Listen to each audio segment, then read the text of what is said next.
salidas de campo, pues nada, la parte de geofísica está, ¿no? O sea, ya establecimos los horarios. Como les repito, la idea es que eh, ustedes pueden escoger, si quieren venir los 3 días, pues excelente, si quieren venir un día, 2 días. Ahora, las otras salidas, la única que me han informado, porque como les digo, o sea, no podemos hacerlo obligatorio a los profesores, igual que los estudiantes. El único profesor que me ha indicado de las geociencias que piensa hacer una salida también es el profesor Rubén Basantes, de la materia de climatología. Entonces, no sé si tienen esa materia con él. Esa es una que él piensa hacer. Eh, y por el momento nadie más. O sea, digo, los únicos que estábamos planificando las salidas eran yo, bueno, eso por mí, y yo, Rubén Basantes y Marco Simbaña, ¿no? Que debería ser una. Pero Marco, pues no lo tiene. Ah, perdón, había un mensaje de María Fernanda que dice. Eh, sí, es que ayer en Occidental, pero me dicen que el anfitrión no tiene en la papelera de reciclaje, no puedo editar el documento. Ah, ya, o sea, sí, no, es claro, ese documento yo ya le borré, María Fernanda. O sea, claro, yo no sabía que van a. Pero bueno, entonces, por favor, envíame. No, yo ya lo borré, o sea, lo borré, obviamente, porque si no, pues no sabía cuántos mismos se tienen que inscribir. Pero bueno, entonces si tú no te has inscrito, entonces por favor envíame un mail ahí indicándome esto para que yo te ponga en la lista, ¿no? Pero sí, yo barré. Profe, Bueno, igual yo quería ver, o sea, igual si no voy a asistir, tengo que poner el no voy a asistir. no, es totalmente, eh, ¿cómo es? Voluntario, ¿no? No, digo, es retorno progresivo voluntario. Carito dice, ¿no? Ajá, Voluntario. sí, No, sí. no hace falta. Lo que creo es que sí, con todos ustedes nos toparemos en la otra materia de geología ambiental. Entonces, bueno, esa semana, como estaremos en la salida, pues no tendrán clases de geología ambiental, ¿no? Por si acaso. Esa era la idea, ¿no? Que estamos casi en el mismo grupo. Ahora, si no, pues nada, no. Pero no hace falta. Listo, entonces, retomemos lo que era la magnetometría. No, una vez más, no sé cómo les fue en el ejercicio. Lo importante ahí es que tengan una idea de cuánto es el campo magnético terrestre, ¿no? También, como les digo, verán que siempre hay materiales de apoyo, como ese video que les puse para, desde un punto de vista divulgativo, entender un poco el origen del campo magnético, porque obviamente a nivel de ecuaciones, es decir, la magnetohidrodinámica, no creo, o sea, bueno, no sé, a menos que sea alguna carrera muy específica de física en el pregrado, yo no he visto que nadie estudie esas ecuaciones. Es decir, el fenómeno es complicado, ¿no? No es tan. Es mezclar las ecuaciones de fluidos y las ecuaciones de Maxwell. Las de fluidos, ¿se acuerdan que algo vimos? De hecho, algo deben haber visto, ¿no? Pero bueno, entonces imagínense qué pasa cuando se mezclan las ecuaciones de fluidos con las ecuaciones de Maxwell. Son las ecuaciones que permiten explicar el geodínamo, ¿no? Con ciertos problemas y cosas que todavía no entendemos bien, ¿no? Problemas todavía abiertos de las geociencias. Pero una vez más, tenemos ya una idea general de cómo se produce el campo magnético, ¿cierto? Y ahí recuerden, lo que hacemos en el ejercicio es modelar el campo magnético, ¿verdad? Por un, por un magneto, ¿no? Entonces verán que el magneto, obviamente, les insisto, ¿no? Esto no, pues, no es decir, no es esto, ¿no? No es que dentro de la Tierra existe un imán gigante de esta manera, ¿no? Simplemente es la posibilidad que hemos visto de modelar un fenómeno magnético usando el concepto de monopolo y dipolo, ¿no? Dipolo magnético y monopolo magnético, que es la base. Porque ahora que vamos a ver qué pasa ahora cuando tenemos un dipolo magnético enterrado, ¿no? Entonces, la anomalía que se genera cuando ya tenemos esto, bueno, el ejercicio podríamos ponerlo como ejercicio, vamos a ver, como siempre, Ustedes ven también los ejercicios van cambiando a medida de cómo vamos avanzando la clase, ¿no?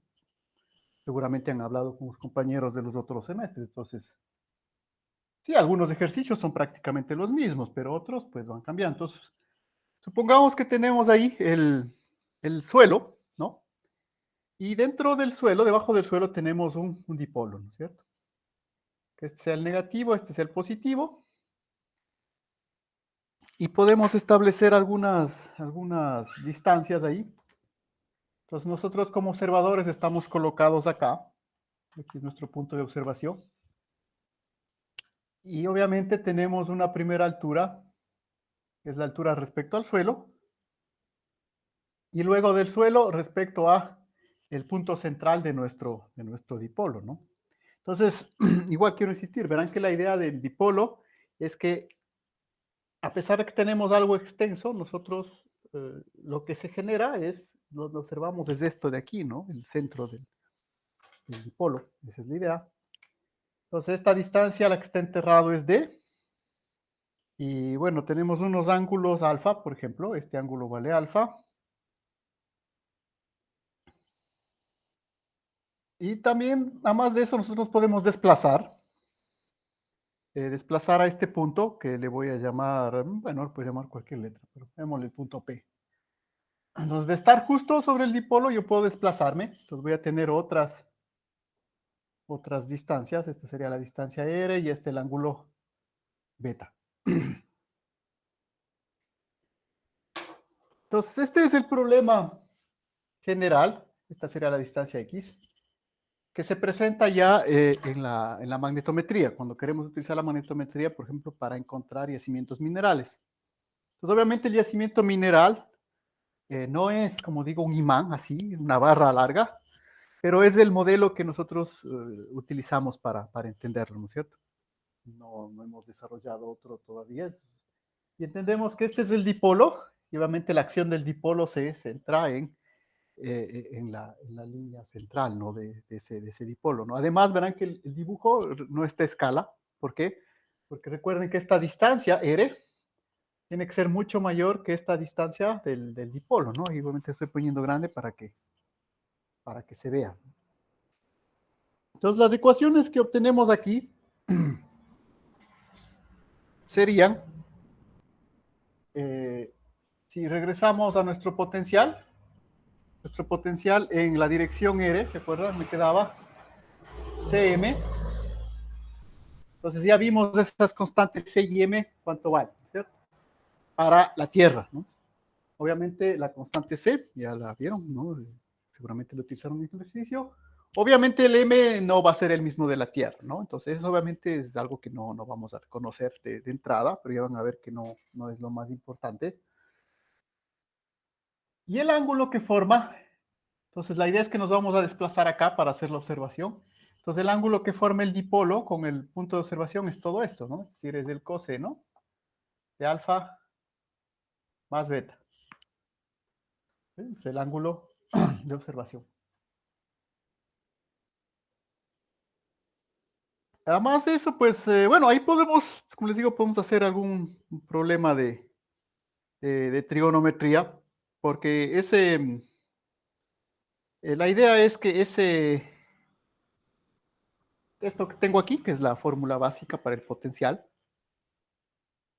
¿no es cierto? Que lo obtuvimos, cmr cuadrado por el coseno del ángulo. Yo puedo o debo ponerlo en función de qué cosa, en función de algunas variables como el z, la altura, donde estoy haciendo la observación. Ahora, obviamente, pero no, esa altura no debe variar mucho. Este caso general se hace porque recuerden que decíamos que a veces cada vez más, además, todo lo que es la vigilancia magnética se hace por medios aéreos, ¿no? Como ese mapa que les mostré, ¿recuerdan? Pues obviamente este Z es importante, ¿no? Es bastante grande. Obviamente ahí lo estamos pensando que es pequeño. No, o sea, la idea es que es por eso ese Z, ¿no? Te puedo hacer igual Z igual a 0 si es que estamos básicamente como un magnetómetro pequeño yendo por el suelo, ¿no? Pero en general este Z, les digo, tiene importancia porque cada vez más se hace con métodos aeromagnéticos para cubrir la mayor cantidad de terreno posible.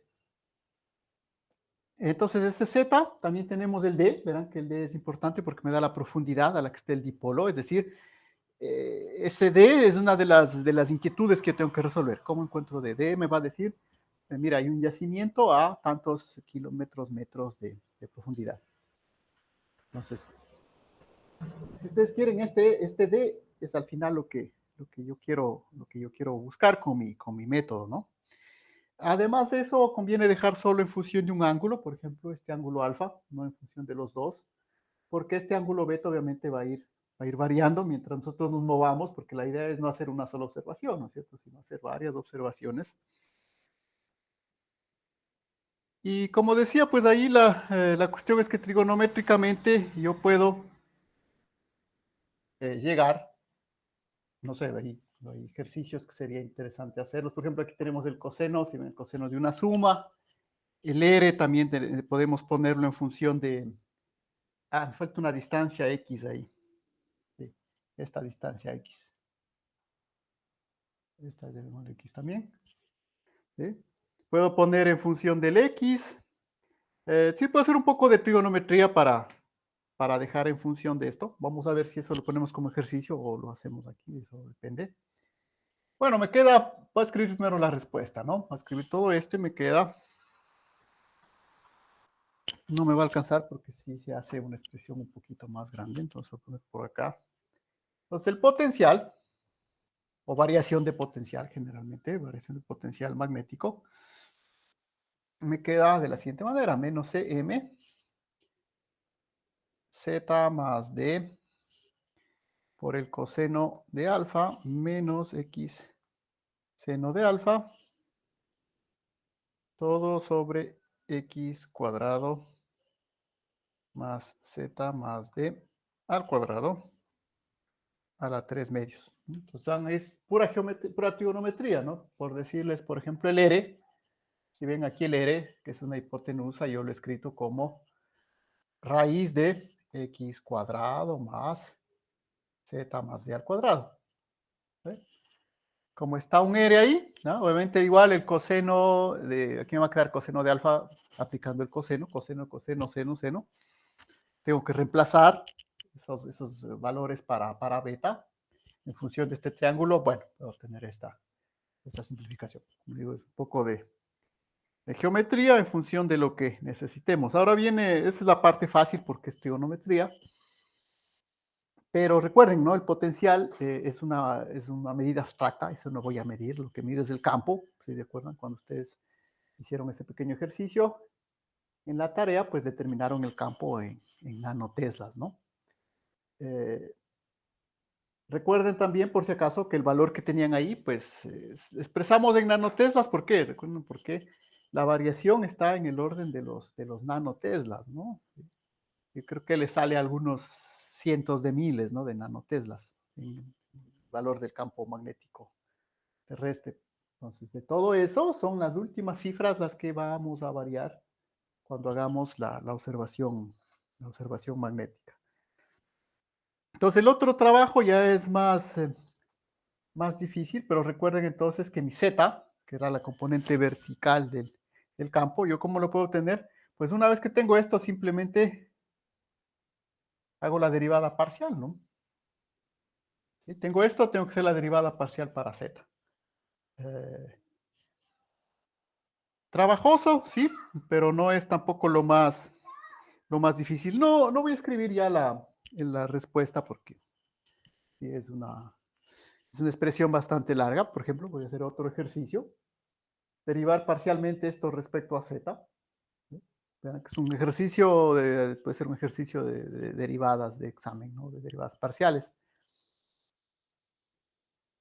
Ya hemos hecho algunos, ¿no? No creo que ya haga falta hacer más derivadas. Tampoco voy a escribir la respuesta porque el término que sale es bastante grande.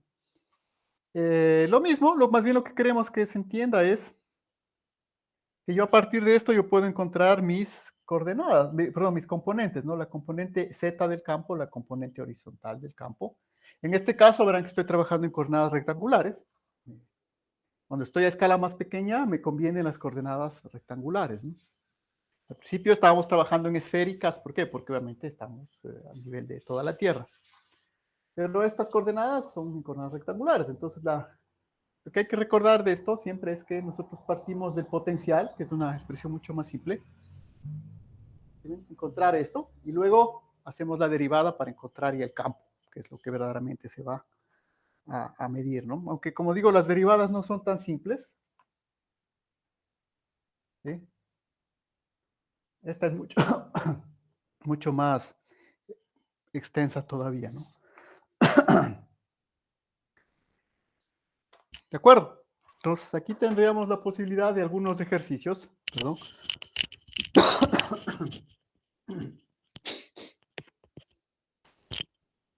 ¿Sí? Uno sería trigonométricamente pasar de aquí a acá. Y otro ya más de derivadas, que pues digo, ese sí es más extenso, ¿no? O sea, aunque sean simples las derivadas, sí llevan su tiempo, ¿no? Porque acá tenemos en los dos casos, como hay que derivar para x o para z, x y z están también en el denominador, entonces se convierte en la derivada de una división, ¿no? Entonces, claro, aplicar la regla de la división usted no tiene ningún problema, el problema es luego hay un montón de términos que hay que ir simplificando, y bueno, puede ser engorroso, ¿no? Pero, por ejemplo, pueden ya pensar justamente al nivel en el que ustedes están, operaciones como la derivación, por ejemplo, eh, son operaciones repetitivas, es decir, que una vez que uno lo aprende, ya luego siempre funciona, ¿cierto? Entonces, eh, la idea sería buscar algoritmos, o sea, herramientas que se derive esto respecto a Z. Verán que hay, ¿no? Herramientas. De hecho, el MATLAB puede trabajar así, ¿no? En derivación simbólica. Verán que no estamos hablando de derivada numérica. Simplemente para ahorrarme un poco de trabajo. ¿Sí? Coger toda esta expresión y pedir que me calcule la derivada respecto a x y respecto a z. No numérica, ¿no? La derivada normal, nada más que ayudada por un algoritmo, ¿no? Entonces, cosas como esas, por ejemplo, ustedes pueden ir pensando. No les digo el MATLAB hace eso, ¿no? No les voy a mostrar, pero es una herramienta y otras, ¿no? Que pueden ayudar a facilitar un poco cálculos como estos, que obviamente si los tienen que hacer a mano, obviamente hay que hacerlos, ¿no? No hay ningún problema. Pero también hay que pensar en el aspecto técnico, ¿no? Tecnológico. Puede ser que hasta demorarme haciendo este tipo de derivadas, pues si ya tengo una herramienta que lo hace, pues mucho mejor, ¿no? Entonces, ¿para qué me sirve calcular el x y z? Ahora, aquí lo importante obviamente es que vale la pena. Le voy a poner así, ¿no? Mejor. Y además voy a tratar de, claro, cuando escribe uno en el... Pues verán, ¿no? Porque si no va a pensar que es las distancias, ¿no? Entonces, en realidad, el delta z, el delta x, serían las componentes del campo, ¿no? ¿De acuerdo? Pues verán, ¿no? Aquí obviamente este es x como distancia, pero al escribir así delta x, podría utilizar otra letra, ¿no? Pero igual. Tenemos estas componentes del campo magnético, que es en realidad lo que vamos a medir, ¿no? Entonces, a más de esta componente x, me faltaría una componente más, que la componente horizontal la tengo ahí. Recuerden que habíamos dicho que en el campo lo que importa son dos componentes, ¿no? Las que calcularon en el deber, la componente z y una componente horizontal, ¿no? Entonces, obviamente, si nosotros nos estamos moviendo solamente en esta distancia, esa es mi componente horizontal, ¿no? Mi componente h, dependiendo de cómo yo me mueva, ¿no? Si recuerden que la que nos interesa no es solamente la x, sino es lo que sería el componente horizontal que está generando nuestro dipolo. ¿Sí? Nada más que en el caso de la Tierra, nosotros no estábamos justo sobre el dipolo. Lo mismo acá, ¿no? Puede ser que yo tenga una componente, además de la componente X, tenga una componente Y también, horizontal. Y la componente H, pues bueno, simplemente la sacaré con el teorema de Pitágoras, como una hipotenusa, ¿no? Pero en lo más simple que se hace, ¿no? O sea, la idea es siempre que uno parte antes de empezar a hacer en varias direcciones, pues voy a hacer una sola línea, ¿no? Supongo que hago una sola línea. Los mapas que les mostré ya son en 2 dimensiones, ¿no es cierto? Pues ahí sí, obviamente, y van detectando estas dos componentes, la X y la Y, lo que sería lo mismo, ¿no? La componente este-oeste y la componente norte-sur, y luego, por una regla simple, obtengo la componente H, ¿no? Pero supongamos que solamente vamos a hacer una línea.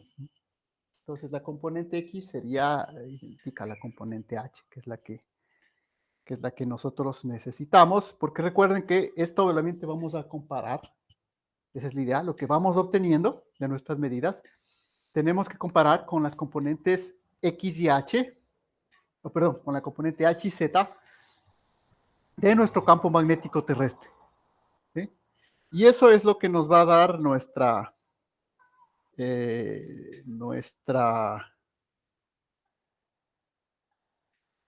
variación, ¿no? Que es en realidad lo que vamos a medir. ¿Sí?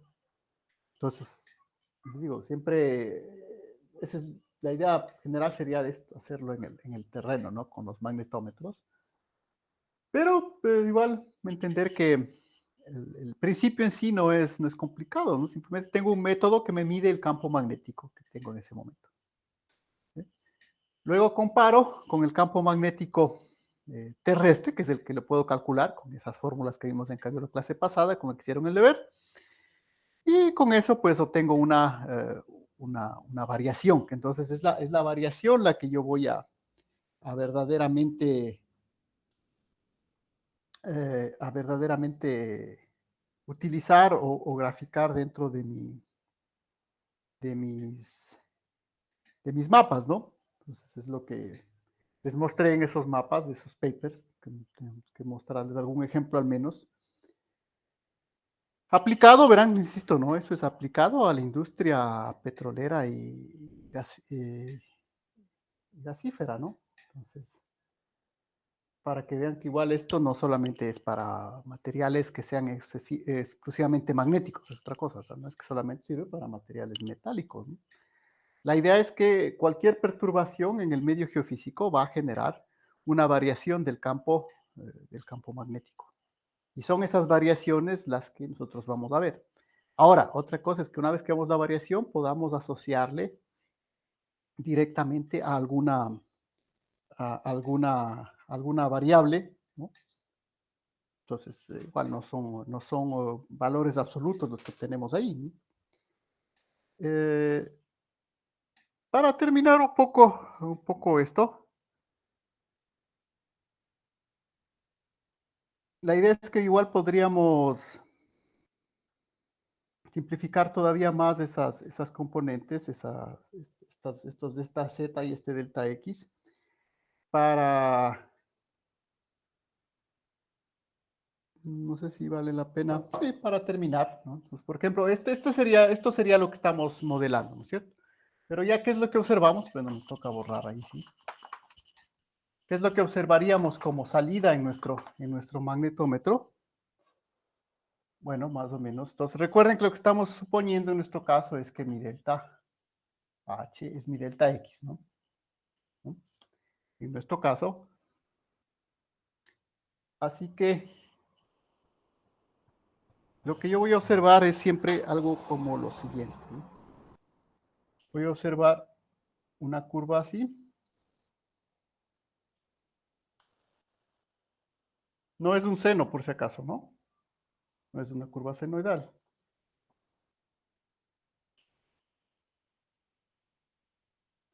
¿No? Es algo como esto, que es mi componente delta H.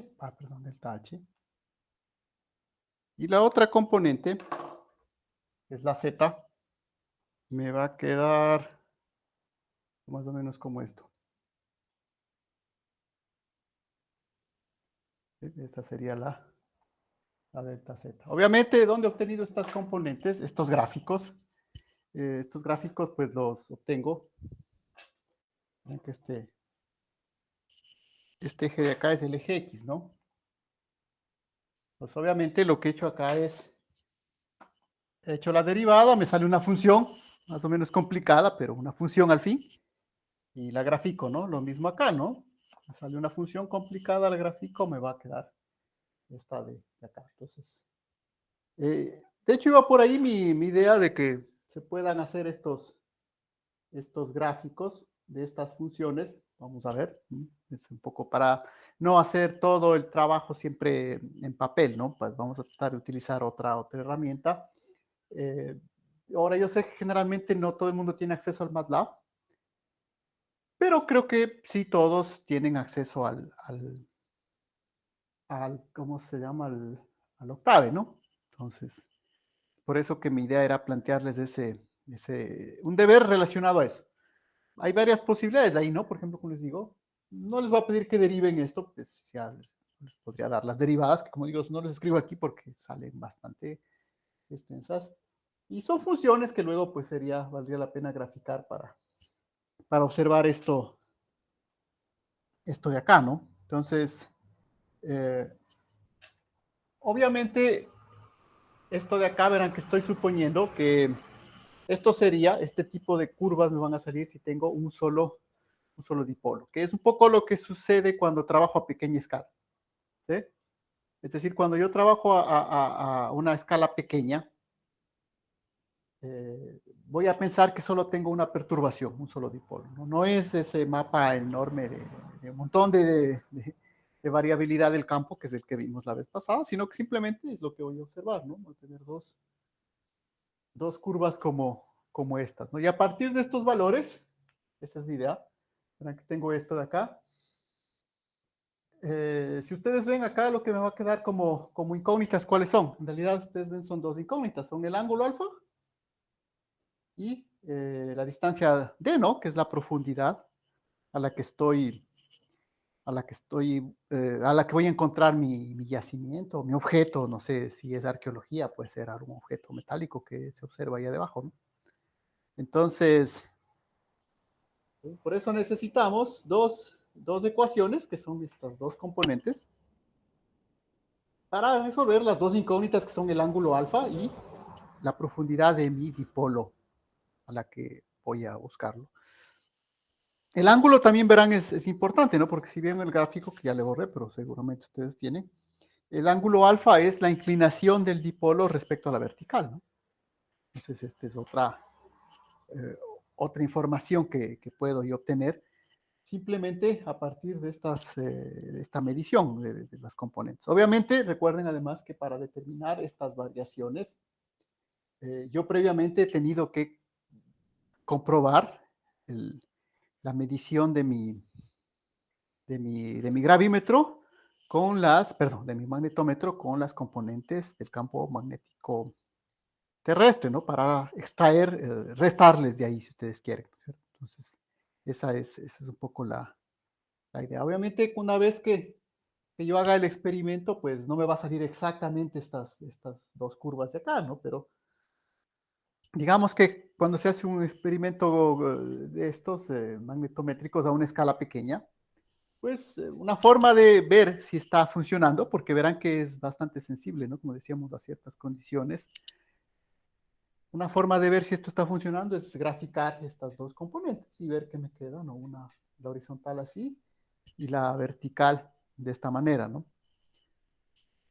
Para luego con eso sí saber que ya tengo estos valores, ¿sí? Pues pasar ahí sí a despejar mis variables, ¿no? Las que, las que tengo ahí. Entonces, digo, ese es a grandes rasgos un poco la aplicación de los métodos magnetométricos, ¿no?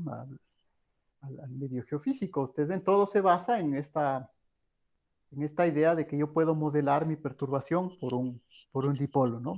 Empezando por el monopolo, luego con el dipolo, encontrar el potencial y luego derivar para encontrar las componentes del campo magnético, ¿no? Y con esas componentes luego pues sí poder despejar mi ángulo de inclinación del dipolo y mi valor de profundidad, que podría ser la mayor incógnita, ¿no? Eh, Generalmente como decía, estos aparatos no son portátiles, ¿no? Para hacerlo así a pequeña escala.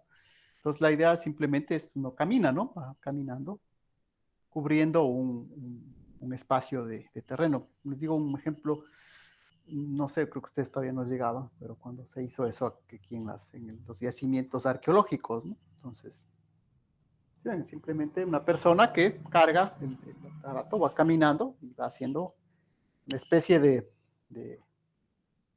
de recubrimiento en forma de S, ¿no? Para cubrir todo el terreno que se pueda, ¿no?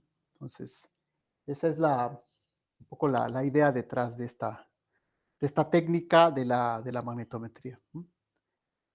Eh, como siempre insisto, pues la idea ahí es ya, el siguiente paso sería pasar a la parte ya experimental, ¿no? Para ver cómo funciona con el aparato en sí. Eh, no siempre podemos pensar en que se puede, pero les digo, si en algún momento tienen interés, es en el Instituto de Patrimonio Cultural en Quito que tienen este aparato. Ahora, puede ser que lo tengan en otro lado, no lo conozco, pero puedo dar por seguridad que ellos lo tienen y que lo siguen utilizando, ¿no? Sobre todo lo utilizan ellos, como les digo, para la parte arqueológica. Esa es la utilidad, porque son aparatos al fin y al cabo robustos, ¿no? Es electrónica. Insisto, lo único que mide ahí es de la variación del momento magnético de una molécula de hidrocarburo. Es decir, eso no hay pieza móvil que se dañe, ¿no? O sea, por si acaso, eso es interesante, ese tipo de tecnología.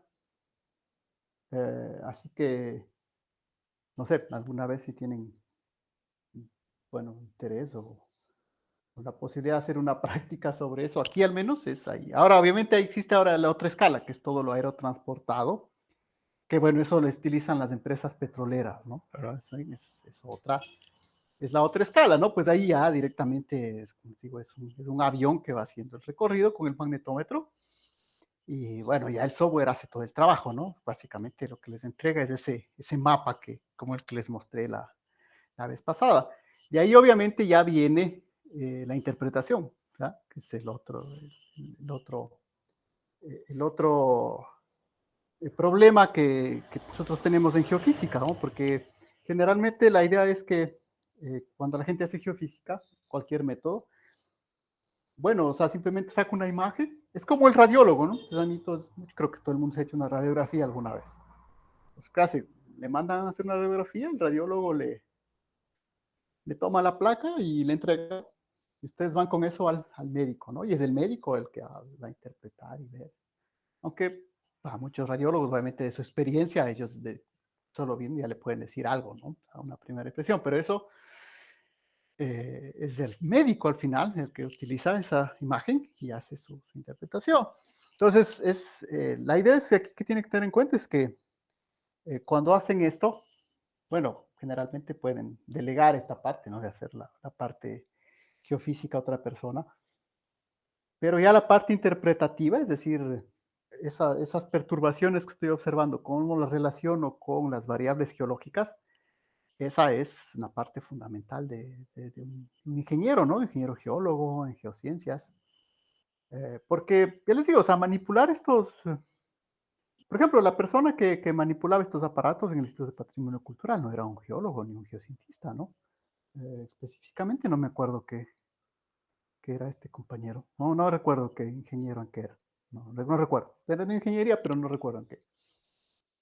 Pero sí ven, o sea, justamente él hizo la toma de muestras y dijo, bueno, ahí están las imágenes, ¿no? O sea, eso. Pero en cambio, para un ingeniero en geociencias, no, o sea, eso no puede ser simplemente como tomar las imágenes y entregarlas a otra persona, ¿no? La idea de ustedes es que luego vayan con eso a interpretar. ¿Y cómo interpreto? Pues bueno, ahí necesito ya tener la información de base. La información de base es la información geológica, ¿no? Entonces tengo que tener ya una primera información geológica de la zona en la que estoy trabajando para comparar mis perturbaciones con la información geológica que tengo y ir identificando si mira esta perturbación puede relacionarse con esta formación, por ejemplo. ¿Sí? Entonces voy identificando las zonas que ya conozco y me van a quedar zonas en las cuales no coinciden con los mapas. Entonces, ¿qué? Entonces, bueno, esa es la el aporte, ¿no? Si aquí, esta zona que se ve aquí es una nueva formación, es un yacimiento, etcétera, etcétera, ¿no? Pero siempre se parte de un a priori, ¿no? Para toda la geofísica, cualquier método. O sea, no, estos no son métodos que les puedan dar directamente, por ejemplo, paso un magnetómetro y me va a decir que tengo debajo de la Tierra, ¿no? No, o sea, requiere de una interpretación. Entonces, esa interpretación, al menos quisiéramos verla en la parte sísmica, ¿sí? Ser una primera interpretación.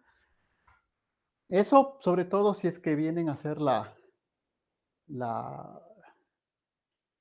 el trabajo en el campo, ¿no? Porque la idea, entonces, si vamos a trabajar acá en la parte de la universidad, entonces ya tenemos una primera idea de lo que hay debajo de la universidad. Entonces, ahora vamos a interpretar. Entonces, esa es la forma en la cual funciona esto, ¿no? Obviamente, igual en el curso nuestro, pues, lo que queremos que esté claro es al menos las ecuaciones de base, los términos de base, que cuando vayan a leer un artículo que hable sobre magnetometría, al menos tengan una primera idea de dónde sale todo eso, ¿no? Entonces, ¿cuál es la vía? Pues es un poco conocer estas, pues, las ecuaciones, al menos las básicas, ya que no hemos visto todos, ¿no? Pero, como les digo, aquí faltan unas derivadas, pero esa es la forma en que uno va comprendiendo, ¿no? Entonces, al menos conoce la base, lo siguiente, pues ya sería, al menos leer un paper sobre esto, pero eso es un trabajo que podríamos proponer. Si no, el otro trabajo que yo les quiero proponer, que es un poco como decía, lo que hacíamos en las clases normales, cuando teníamos, eh, si bien esto al menos no podemos ir más allá porque no tenemos el magnetómetro, sí podemos avanzar un poco en la parte de software, ¿de acuerdo?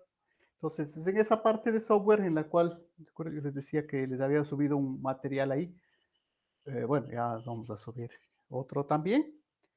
Ahora, espero que hayan revisado algo de ese que yo les dejé. Verán que, como les digo, siempre hay tareas sobre las cuales se les evalúa, pero sobre cada cosa que ponemos ahí, pues no les puedo poner un deber o tratar de poner una nota, ¿no? Sobre todo en el semestre que están ustedes, tal vez.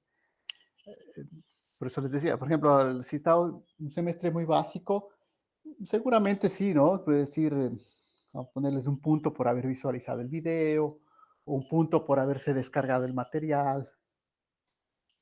Al nivel en el que estamos, pues eso, no sé, a sexto semestre, ya creo que es más que obvio, ¿no? Estar controlando esos detalles. Pero por eso les decía, ¿no? Todos esos materiales extra que yo les voy subiendo también son importantes.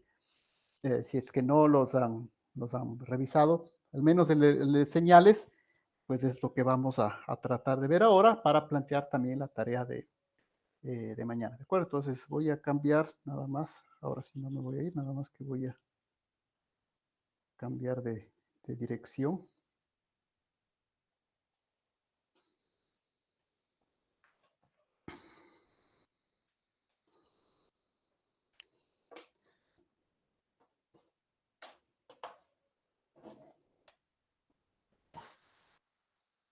Bien, entonces,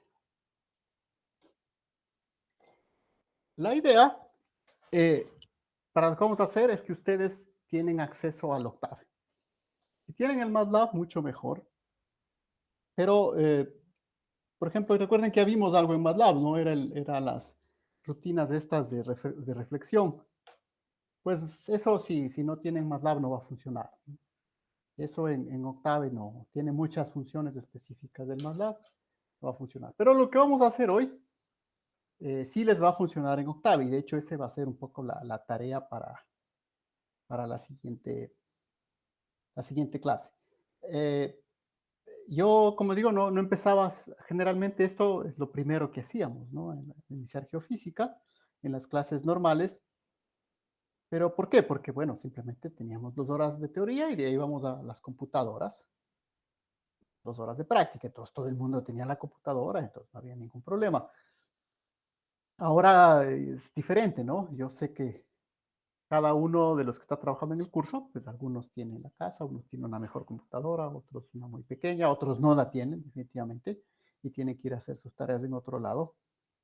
Pero les digo, por eso no les planteaba esto desde el inicio, porque esperaba que ustedes ya a medida que avance el curso y otras materias también seguramente ya les habrán pedido hacer alguno que otro trabajo en la computadora. Verán que yo de los deberes mismos que hacen, ¿no? O sea, yo creo que algunos hacen directamente en una computadora, otros hacen a mano. Bueno, eso ya depende, ¿no? De cada uno, ¿no? Eso no va a afectar nada. Pero para lo que resta, pues sí es necesario ya estar seguros de que contamos con una herramienta, ¿no? Porque verán que ya la utilizamos, ¿no? La parte ¿recuerdan de la refracción? Pues ahí yo suponía ya que cada uno tiene su computadora en la casa y está haciendo estos ejercicios, ¿no? De tal manera de que para lo que nos queda, es decir, verán que nos queda una semana y media nomás ya de clase, ya se acaba esto, ¿no? Una semana y media.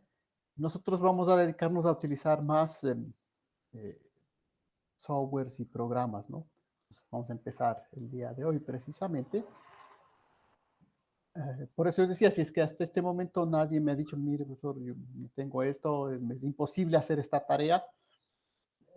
Bueno, yo sé que puede ser. Entonces, nadie me ha manifestado eso todavía, ¿no? Entonces, pero si hay todavía eso, pues hay que decirlo, ¿no? Porque si no, si uno sigue mandando tareas y si es que no, nadie me dice, no, pues mire, por ejemplo, me acuerdo que la vez anterior había compañeros que todavía no les funcionaba el software, pero entiendo que ya les funcionó porque después no me volvieron a preguntar, ¿no? O sea, verán que aquí es un poco, si es que ustedes no preguntan, pues es difícil, ¿no? Saber las cosas que les está faltando o tal vez no están comprendiendo, ¿no? Entonces, bueno, porque después hay las calificaciones de los trabajos y todo, pero bueno, yo entiendo que no necesariamente siempre reflejan el aprendizaje individual.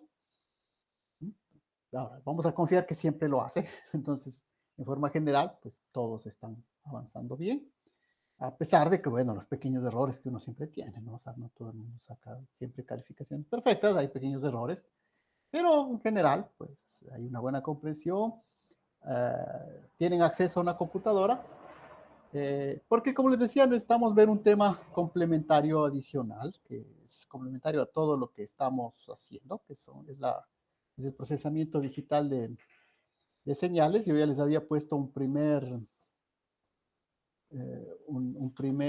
primer documento, que obviamente es un documento, ese era totalmente teórico, no estaban las ecuaciones. Pues bueno, vamos a ver ahora sí un poco de esa práctica. Es, vamos a ver que no es complicado, ¿no? Como toda herramienta computacional, básicamente es copiar la rutina y hacer que funcione. Pero aún así, o sea, porque yo no les voy a pedir que programen, ¿no? Pero aún así, pues siempre es importante hacer eso, porque o sea, otra cosa simplemente me van a creer, ¿no? Como seguramente me creyeron lo que les mostré en la reflexión, porque ahí pues no a menos que alguien verdaderamente se fuera a descargar eso y probó, pero lo que les voy a mostrar ahora, eso sí lo pueden hacer funcionar porque, como digo, creo que el Octave sí está más a la mano de todos, ¿no? Entonces, de todas maneras, si es que hay un problema en eso, me dicen, no, ya sabe que el Octave no lo tenemos o no funciona, etcétera, pues hay que hacerlo saber, ¿no? De todas maneras, estamos entendiendo de que sí, que todos tienen a disposición. Yo obviamente les voy a mostrar sobre MATLAB porque tengo la oportunidad de tener MATLAB en mi computadora, pues si no, les mostraré en Octave, pero como les digo, son cosas tan simples o sea, tan simples desde el punto de vista de rutinas de computación, ¿no? Simplicidad de lenguaje.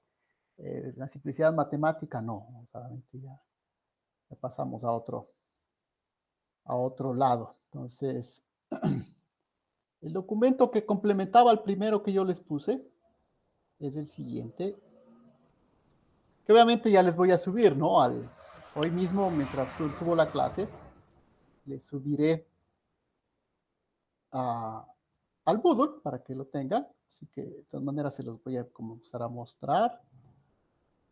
Um,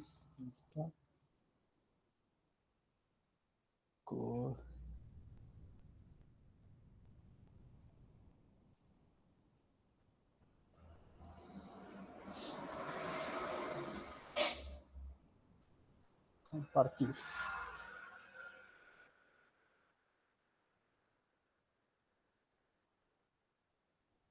Bien, entonces, el primer documento que yo les había subido era este. Entonces, me confirman, ¿no? Si es que tal vez no están viendo, pero como que ya.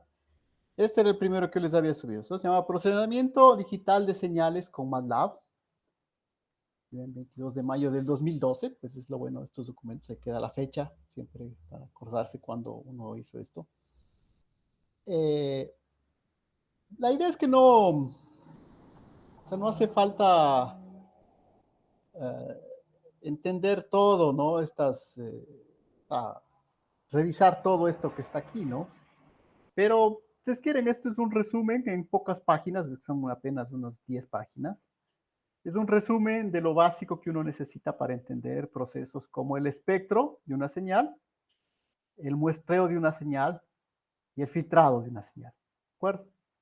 Bueno, acá hay otra cosa que es la transformada en Z, pero bueno, eso es, ya algún rato van a avanzar un poco más. Pero en principio esto sería, ¿no? ¿Sí ven? Muestreo. Obviamente hay que leerlo un poco así, ¿no? Es que van a leer, hay que ir en orden, ¿no? No pueden saltarse nada más. Pues si no, las fórmulas están acá, porque por ejemplo, la idea de esto es por qué yo cuando grafico un espectro, ¿sí ven? Yo tengo que utilizar este tipo de cambios de variable, ¿no? ¿Sí? En función de tiempo o frecuencia. Son cosas que se explican solamente de la transformada de Fourier. O por ejemplo, este era, ¿se acuerdan que vimos algún rato el producto de convolución cuando hablamos de la reflexión? ¿Recuerdan que decíamos este disco era el producto de convolución? Pues bueno, aquí está, ¿no? La definición. Integral de menos de infinito a infinito de esta función multiplicada por esta función desplazada a la variable s. Es una convolución. Es lo que permite filtrar las funciones, ¿no? O sea, aplicar filtros. Es un poco lo que vamos a tratar de ver. Entonces, en este primer documento están un poco las ecuaciones, si quieren, en resumen. Alguna vez quieren ver un resumen rápido así de estas ecuaciones. Pero obviamente aquí no está ninguna rutina, ¿no? Por si acaso está así acá el logo de la Politécnica Salesiana, porque en ese momento yo trabajaba en la Politécnica Salesiana y no ha habido todavía la oportunidad de volver a cambiar este archivo y ponerle aquí el logo de IKEA, ¿no? Nada más, ¿no? Eh, por si acaso, pero es por eso, ¿no? Si quieren, la referencia fundamental es esta, que obviamente aquí yo puse el libro original, que obviamente son autores franceses, pero no tengo igual aquí a la mano, pero en la biblioteca está este libro, ¿no?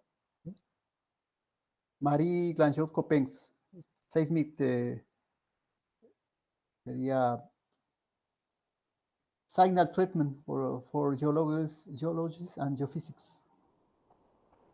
Esta es la versión francesa, ¿no? Tratamiento de señal para geólogos y geofísicos. Entonces, las maneras, como les digo, esto no, estas ecuaciones, yo he hecho un resumen de lo que está acá, ¿no? En este libro. Tenemos en la biblioteca, por si acaso. Igual más información. Bueno, aquí les puse otro, pero bueno, ese no es. Pero este sí, ¿no? Este lo tenemos en la biblioteca de IKEA, en inglés. No tenemos en español, ¿no? Yo lo puse aquí en francés porque, no, tampoco lo tengo aquí, sino que está ya en la universidad. ¿Sí? Entonces, eso, por si acaso. Ahora sí vamos ya a la parte que nos interesa aplicada, entonces será este otro que les voy a subir acá. Entonces, ven, está 2010, ¿no? ¿Eh? No han cambiado desde ahí. Del 2010. Bueno, acá en cambio ya viene, como dice, ¿no? Son ejercicios aplicativos de la materia de señales y sistemas resueltos utilizando MATLAB. ¿De acuerdo? Entonces aquí viene ya un poco las rutinas de MATLAB. ¿Sí? Entonces yo le dividí así en dos, ¿no? Uno solo para las ecuaciones y otro ya para las rutinas de MATLAB. No soy de la idea de meter todo así en una sola cosa. Porque en mi experiencia, la gente no, lo que hace sobre todo cuando uno es estudiante, pues obviamente dice, estas ecuaciones que se ven por aquí, para que simplemente es cuestión de coger esta rutina y ya funciona, ¿no? ¿De acuerdo? Entonces, por eso yo lo separé en dos, ¿no? Usábamos. Pero como estamos actualmente, pues igual, ¿no? Si yo les di eso y debían, si lo leyeron o no lo leyeron, pues ya, o lo revisaron al menos, ¿no? Pues bien. Acá están un poco ya los ejercicios que ya deberíamos ir haciendo. Y claro, la idea sería que esto obviamente es un curso, tal como está ahí, es un curso para ingenieros electrónicos, ¿no? Porque yo trabajaba en la Facultad de Ingeniería Electrónica, Eléctrica también. Bueno, en general trabajaba con las ingenierías en la Universidad Salesiana, ¿no? Pero mucho más con los electrónicos. Entonces, para ellos es esto toda una materia, solo esto es una materia, ¿no? Solamente una materia. Para nosotros es unos ejercicios que nosotros podemos hacer. Entonces, ¿qué ejercicios vamos a hacer? Bueno, aquí hay varios, pero lo que yo necesito que ustedes hagan, obviamente yo les voy a mostrar que funciona. Por ejemplo, este sería interesante, ¿no? Lo primero sería esto, el muestreo, ¿no? Pero pues no alcanzamos a hacerlo. La convolución, el producto de convolución, por ejemplo, esto al menos quiero que lo vean, cómo queda, porque como les digo, la convolución es una herramienta básica. Yo tengo esta función de acá arriba, que es esta especie de una función que decae exponencialmente, y este triángulo. ¿Sí? Hago la convolución de los dos y me da esto de acá abajo. ¿Sí ven? Es una combinación de las dos funciones. ¿No? ¿De acuerdo? Por verlo gráficamente, ¿no? ¿Sí? De ahí hay muchas más cosas que podemos hacer. Son todos ejercicios, ¿no? Obviamente aquí no hay teoría. Pero bueno, vamos entonces, verán, lo que vamos a hacer es esto, ¿no? Análisis de Fourier. ¿Estamos de acuerdo? Verán que de una vez les voy explicando aquí, porque si no, después yo sé que luego para el deber no puede quedar tan claro, ¿no? Entonces, bien, está aquí, análisis de Fourier, que son cómo saco yo los espectros de las señales. ¿Sí? Bueno, aquí está un poco la parte teórica de todas maneras. ¿Sí? Este es el espectro de amplitud y el espectro de fase. Entonces, yo cuando quiero analizar una señal, cualquiera que ésta sea una señal sísmica, una señal de un magnetómetro, una señal de un gravímetro, lo mismo, ¿no? Primero lo que hago es le digitalizo. Esa parte, pues, está anteriormente, no la vamos a hacer porque no tenemos tiempo para hacer todo. Entonces, la he digitalizado y luego le saco su transformada de Fourier. ¿Sí? Entonces, la transformada de Fourier es este X en omega. ¿De acuerdo? Transformada de Fourier. Y luego, para el espectro en amplitud, lo que hago es la raíz cuadrada de la parte real al cuadrado más la parte imaginaria al cuadrado. La ventaja es que en el MATLAB y en el Octave esta operación ya la hace directamente con un solo comando, ¿no? Que es el comando ABS. Pero ustedes muchas veces lo utilizan. El ABS obviamente saca el valor absoluto, ¿no? Entonces, bueno, tal vez ahí me confirma si están viendo acá, ¿no? La pantalla. Por ejemplo, si yo pongo ABS en el MATLAB o en el Octave, ¿no? ABS Sí se ve, profe. de menos 5, ¿sí? Pues obviamente 5, ¿no? Esa operación la saben. Pero yo también puedo hacer, eh, si aplico este mismo comando abs a un número complejo, en cambio, ¿sí? Lo que me va a sacar es el módulo del número complejo, ¿de acuerdo? Eso lo hace el MATLAB porque está programado así. Pero eso les digo, ¿no? Esta operación raíz cuadrada de parte real al cuadrado, parte imaginaria al cuadrado, eso no hace falta hacerlo. Eso lo hace el comando abs de MATLAB. ¿Sí? Y lo mismo el comando arc de MATLAB hace esto, ¿no? El arco tangente de la parte imaginaria sobre la parte A. Este es el espectro de fase. Entonces, insisto, verán que la transformada de Fourier es un número complejo. Por lo tanto, cuando yo quiero verla gráficamente, no puedo graficar solamente, mandar a graficar como una función, porque obviamente es un número complejo. Tengo que graficar de alguna manera. Podría graficar parte real, parte imaginaria, pero la forma más gráfica es esta, ¿no? Graficar en forma de espectros. Graficar el módulo, graficar el argumento. Y si ustedes se van ya más lejos, van a ver que en realidad a nivel de señales geofísicas es el módulo el que sirve, ¿no? Obviamente, si ya son más electrónicos, esto van a ver que también la información, ¿no? Pero a nivel de geofísica, el módulo de la transformada es más que suficiente. Aquí estos teoremas de Parseval son interesantes para encontrar el espectro de energía.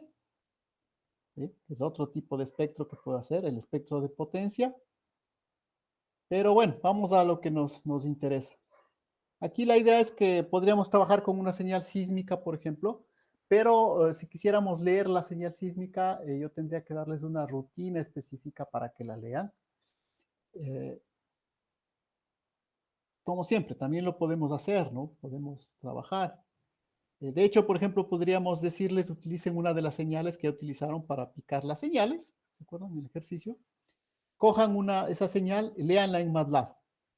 Pero obviamente para leer esa señal en MATLAB necesitan una rutina eh, que igual no es complicada de hacerla funcionar. O sea, si quieren esas señales, buscando un poco ahí ustedes mismos en el internet, van a ver que lo pueden hacer. Pero lo que me he dado cuenta es cuando hacemos ese ejercicio, ustedes se pasan más tiempo, tienen más problemas leyendo la señal que luego haciendo lo que verdaderamente nos interesa, que son estas transformadas de Fourier y sus espectros, ¿no? Que es lo que nos interesa de base, porque luego ya leer la señal depende, o sea, depende de qué tipo de aparato tengan, o sea, eso es algo que deben empezar a resolver desde ya, ¿no? Es decir, tienen una señal que salió de un aparato, ¿cómo la leo para que pueda yo trabajar con ella en MATLAB o en Octave? Eso es generalmente cuestión de poner en el Google y les va a salir, ¿no? La rutina que lee. Pero por eso les digo aquí, vamos a trabajar con una función abstracta, ¿no? Esta función de aquí, por ejemplo, una función de este tipo. Y lo que vamos a tratar es de aplicarle los espectros, ¿no? Ver sus diversos espectros. Entonces, sería la función, ¿de acuerdo? Esta es la función, esta traducida a MATLAB. Tampoco vamos a hacer una función muy simple tipo seno, coseno, porque no vamos a ver nada, ¿no? En el espectro. Estamos haciendo una función un poco interesante aquí de esta manera. Eh, entonces aquí ven el espectro de amplitud, ¿no? Lo que les decía, es abs de la FFT. FFT es la transformada de Fourier en el MATLAB y en el Octave, ¿no?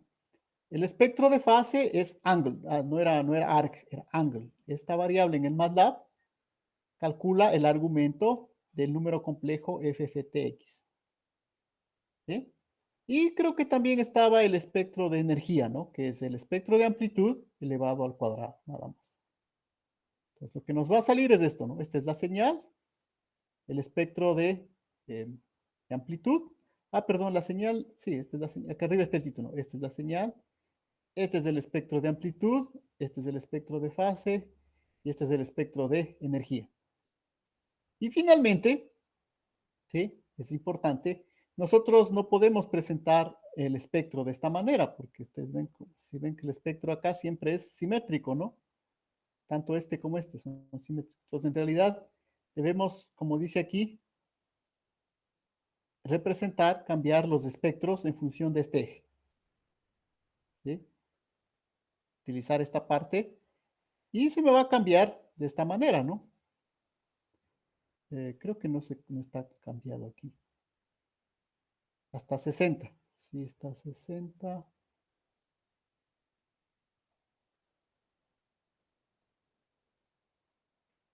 Eh, que no está bien este resultado. Déjenme ver. Cuando uno revisa algo, ahí puede encontrar uno mismo errores, ¿no? Hay que volver a graficar los tres espectros en función de este eje. Sí, sí, sí, el eje está bien. Nada más que luego, a más de que haber vuelto a graficar los espectros, pues verán aquí la diferencia, ¿no? Este tiempo está en segundos, ¿sí?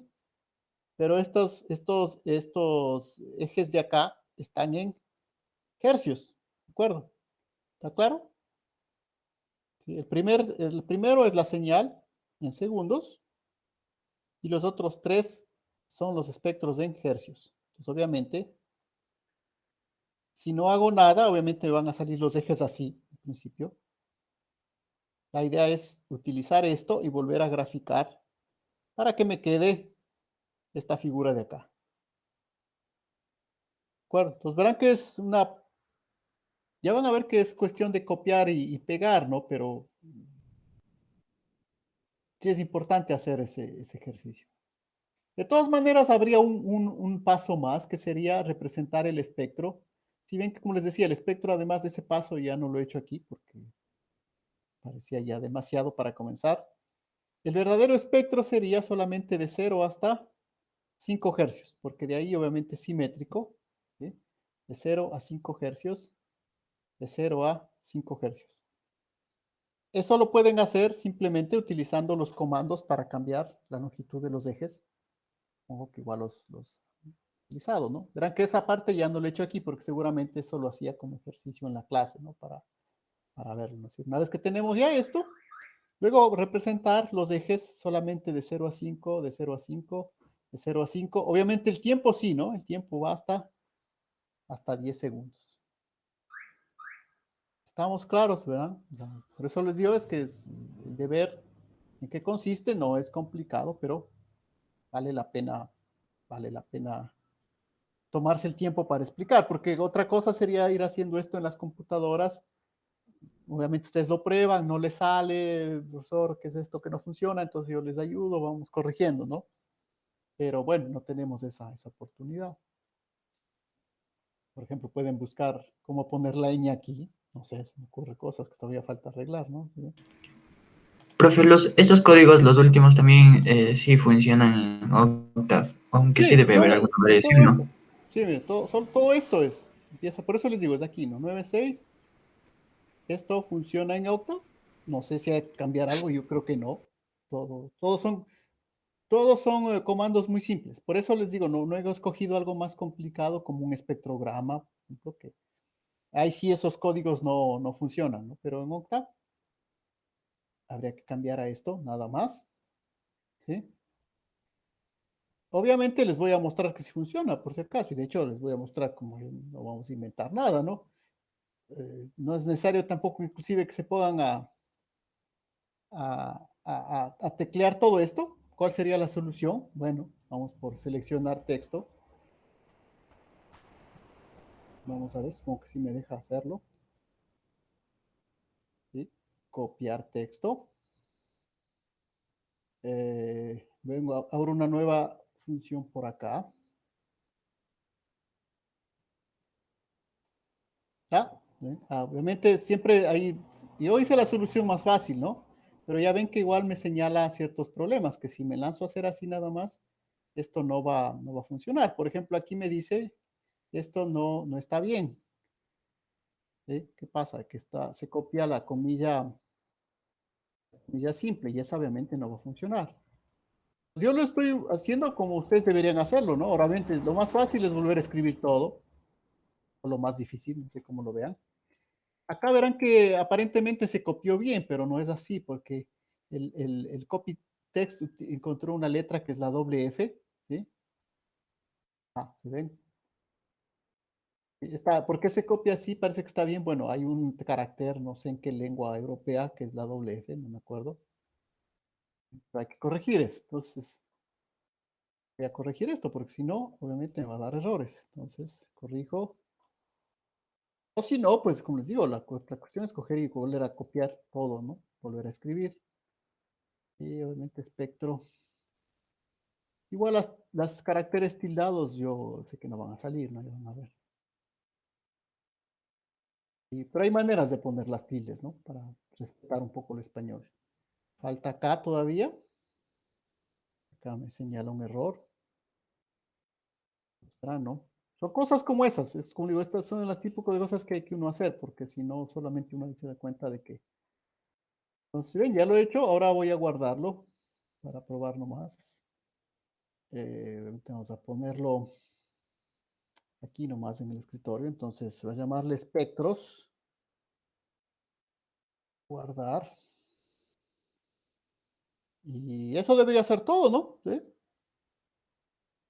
Eso debería ser todo. Obviamente las matemáticas que están detrás es lo interesante, ¿no? Como les decía, el argumento de la transformada de Fourier, perdón, el módulo de la transformada de Fourier, el argumento de la transformada de Fourier, y acá simplemente el espectro elevado al cuadrado, ¿no? Entonces verán que aquí obviamente es lo que falta por hacer, ¿no? Porque obviamente les muestro que sí funciona, ¿no? Para que vean. Cambiamos.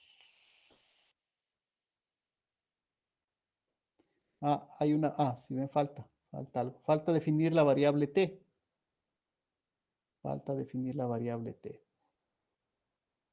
Es que sí ven, porque yo le puse así. ¿Sí? Entonces la variable t se me quedó así. Se me copió, no sé por acá, por dónde. Acá está. ¿Sí? Entonces ahí está definida la variable t, ¿de acuerdo?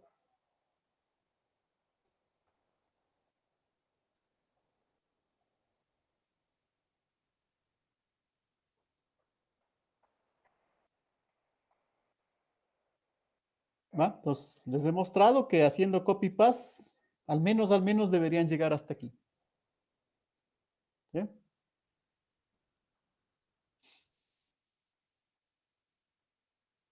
Preguntas hasta ahí, verán que tenemos, ¿no? El tiempo suficiente para explicar pues, como ejercicio, pero a su vez es como deber, ¿no es cierto? Lo único que falta, obviamente, bueno, es lo único que falta, ese es el pequeño ejercicio. Ustedes ven que en general yo puse en el código, yo puse plot, aquí dije plot, la variable t con mi función x. Entonces, efectivamente me dibuja la variable t con el tiempo en segundos, que no le he puesto aquí, ¿no? Si ven que falta, voy a poner un label para indicar que este tiempo es en segundos. ¿De acuerdo? Pero en cambio, si ustedes ven el otro, aquí falta, aquí pongo plot, por ejemplo, plot de spec ampli, que está variable, pero no le pongo respecto a qué. Entonces debería poner acá, primero, ¿no? Como eje X, ¿qué eje X? Este eje que está acá, que es el pequeño trabajo que deben hacer, ¿no? Pues primero defino esto, ¿no? Obtengo ej y luego hago plot ej, example. Y debería salirme esto de acá, ¿sí? Y bueno, podría agregar acá además la etiqueta del eje X, espectro de frecuencia, ¿no? ¿De acuerdo? Entonces, ese es obviamente verán que es una pequeña modificación, ¿no? Que les pido hacer en el código. Entonces, aquí primero definen el eje ampli, ¿con qué? Con esto. Perdón, el eje F con esto. ¿De acuerdo? Y luego hacen plot f, example, plot f exfas, plot f example. Perdón, sería f, ds. Y obtendrían este gráfico de acá. Si quieren dar un paso más allá, solamente tienen que representar el espectro verdaderamente va solamente de 0 a 5, de 0 a 5, de 0 a 5, pues ese es un teorema básico que se llama el teorema de Nyquist, ¿no? Pero ustedes ven que es como una especie de espejo esto, ¿no? Si ven que esta parte se refleja acá. Bueno, hasta aquí es donde tiene significado físico, ¿no? Hasta la mitad. Por algunos teoremas interesantes del análisis de señal, ¿no? ¿Sí? Que, bueno, ese es el teorema que está acá, por si acaso. Ah, no, ese está en el otro documento, que es el teorema de Nyquist-Shannon. ¿De acuerdo? Entonces, ese es el deber. Como les digo, no va a haber problema en el octave. De todas maneras, sí es algo que hay que practicar. ¿Sí? Es algo que hay que practicar, también es parte de nuestra formación. Este es el libro que no les he mostrado, el de Curie. Generalmente les digo que no es tan buena idea mostrar estos materiales, pero bueno, hagamos una excepción rápidamente. Este es el que nos está sirviendo de base, ¿no? O sea, de base en función de las cosas que estamos viendo, porque, como les decía, pues las cosas que están aquí son muy aplicadas, ¿no? Esto es si tendríamos todos los equipos, pero para mostrarles que, si ven aquí el capítulo, bueno, el capítulo 1 es un capítulo general, pero el capítulo 2 dice Geophysical Data Processing. Ustedes pueden ver aquí precisamente, se habla de digitalización de los datos geofísicos, análisis espectral, estamos acá, convolución, deconvolución, correlación, filtrado, Esto es algo que, esto por ejemplo van a ver la diferencia entre este libro, por eso es la idea de que este es nuestro libro de base en la actualidad y no es el otro, ¿no? El de...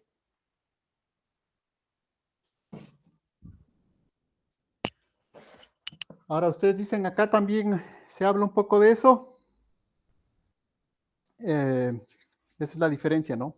Si ven acá,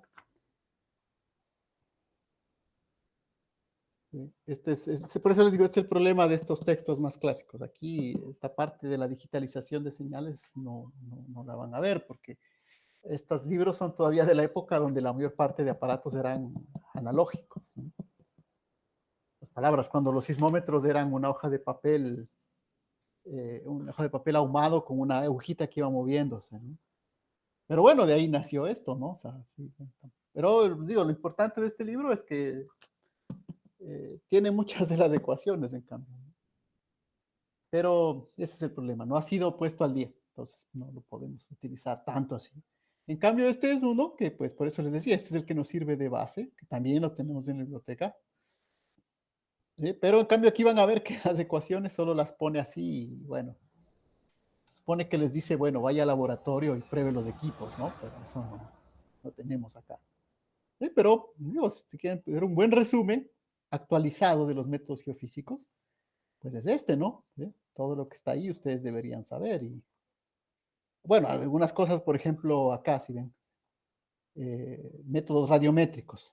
Esto obviamente no lo utilizamos, pero van a ver que hay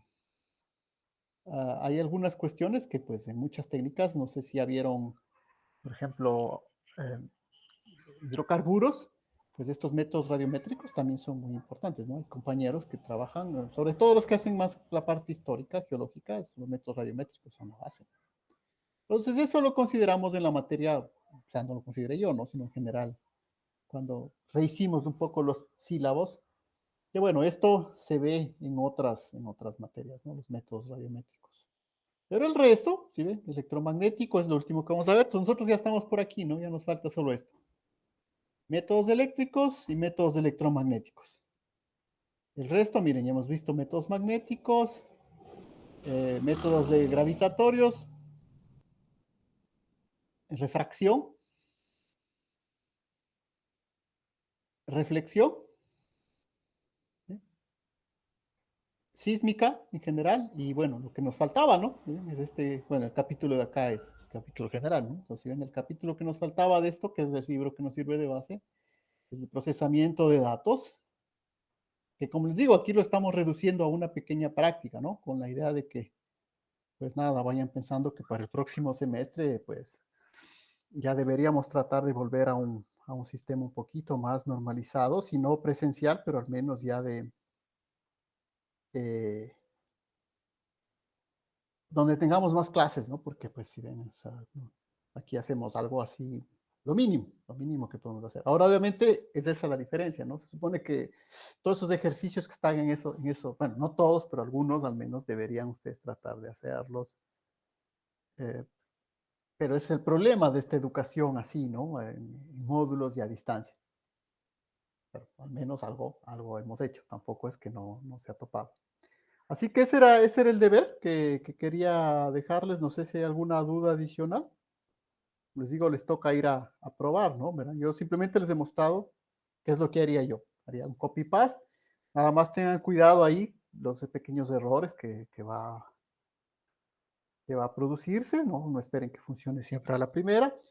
Y luego, pues obviamente el otro que sería cambiar el eje de la frecuencia y graficar correctamente la frecuencia, ¿no es cierto? Para que se vean los espectros. Al menos eso. Obviamente de ahí pueden ser filtrados, o pueden ser convoluciones de convolución, pero al menos los espectros que vean que funciona, que tengan una idea y que sobre todo revisen ese material, ¿no? Que lo tengan ahí al menos de referencia, ¿no? Si es que no lo podemos revisar totalmente, pues que quede ahí para futuras, no sé, necesidades que ustedes tengan, si tienen necesidad de hacer esto, ¿no? En alguna otra oportunidad, si no, pues, ni modo, al menos servirá para referencia, o por ejemplo, ahora que tenemos justamente unos compañeros que van a hacer los exámenes complexivos en lugar de hacer tesis, pues nada, o sea, ahí está el material, les toca estudiar, ¿no? Bueno, no son ustedes, ¿no? Ya todavía, otros que ya han pasado esto. Eh, Sirve para eso, ¿no? Entonces, de todas maneras queda ahí de base eso. Entonces, yo creo que es suficiente. Como digo, el viernes ya comenzaremos la parte nos faltaría de parte eléctrica, nos faltaría ya la parte de radar electromagnético o métodos electromagnéticos. Tenemos métodos magnéticos, métodos eléctricos, los electromagnéticos, que es el radar. Y de ahí lo que nos quedaría como clases de la siguiente semana, porque hay que ir pensando, verán que esto ya se acaba, es que tenemos que pensar que el examen lo haremos en función ya de la parte de tomografía. Y esa parte también la tenemos que ver la siguiente semana, ¿no? Entonces, los días estamos ahí. Por eso, como se ha atrasado, había que hacer esta clase, porque si no, perdemos una clase más, fregados, ¿no? Entonces, no hay cómo perder. Y después recuperar es más difícil todavía, porque no todos el mundo tenemos todo el tiempo disponible. Así que yo creo que con eso ya vamos definiendo. Igual la compañera María Fernanda, no te olvides si es que vas a inscribirte, por favor envíame el correo para no olvidarme, porque si no después nos olvidamos. Y de todas maneras, recuerden que si es que van a venir, no es imprescindible que hagan todo el proceso de ingreso a la universidad, porque nosotros vamos a trabajar fuera de la universidad. Pero si es que lo pueden hacer, pues mucho mejor, porque ahora es mucho más simple, ¿no? Porque lo que puede suceder, eso es lo que, bueno, ahorita estamos en plena época de lluvias aquí en Tena, ¿no? O sea, no para de llover, ayer salió un poco el sol, pero hoy otra vez volvió a llover hoy, casi que no vemos el sol. Así que puede ser, para mala suerte, de esos días, un día pues solamente llueve y no podemos salir, entonces nos tocará quedarnos dentro de la universidad a armar el equipo ahí, a ver cómo funciona. Y ahí sí necesitaremos que tengan el permiso, porque si no, no van a poder ingresar. ¿De acuerdo? Entonces, pero de todas maneras hay que insistirles, ¿no? O sea, no es obligatorio que hagan el trámite de ingreso a la universidad. Pero creo que ¿cómo se hace el permiso? Pues hay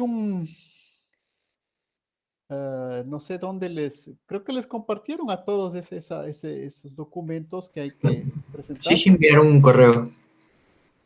Sí, entonces son creo que dos papeles que hay que llenar, ¿no? ¿Sí? Ajá. No son complicados, son bastante simples. Eh, de todas maneras, voy a tratar de buscar dónde está ese correo, esos dos papeles de ese ejemplo. O les voy inclusive a enviar uno que ya envió unos compañeros para otros trámites. Y mejor que enviarles al correo, les voy a poner ahí en la, en el Moodle también, ¿no? Les pongo el Moodle para que vean.